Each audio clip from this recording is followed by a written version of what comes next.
श्री राम जन्मभूमि तीर्थ क्षेत्र ने लेआउट और मंदिर का नक्शा किया पास। भव्य मंदिर 12,879 वर्ग मीटर में बनेगा।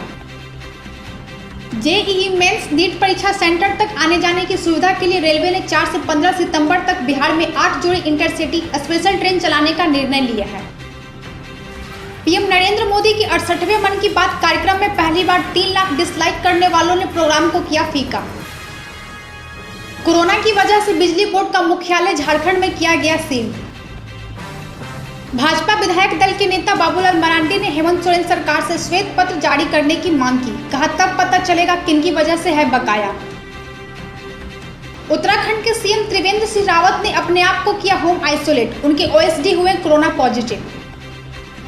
दिल्ली मेट्रो के लिए उपराज्यपाल ने माना सीएम अरविंद केजरीवाल का प्रस्ताव। अब 7 सितंबर से दौड़ेगी मेट्रो। एकीकृत कोल्ड चेन परियोजनाओं से खाद्य प्रसंस्करण को बढ़ावा। परियोजनाओं के माध्यम से 16,200 किसानों को मिलेगा रोजगार। शिवराज सिंह चौहान का चौंकाने वाला बयान। सीएम बनने के बाद मैंने कोरोना पर बैठक ली तो मेरे होश उड़ गए। तैयारी पर अधिकारियों ने कहा कि अभी कोई तैयारी नहीं है। गुजरात में बारिश के बाद गड्ढों से सड़कों का बुरा हाल। भुज में कांग्रेस नेताओं ने बीजेपी सरकार को जगाने के लिए की गड्ढा पूजा। आवामी पार्टी के अध्यक्ष जीतन राम मांझी कल शामिल होंगे जदयू में।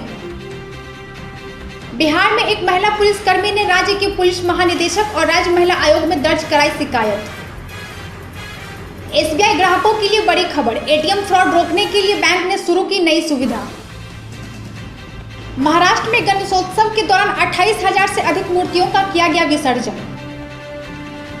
महाराष्ट्र के नासिक स्थित इगतपुरी में एक मादा तेंदुआ ने झोपड़ी में 4 शावकों को जन्म दिया और बाद में जंगल में ले गई।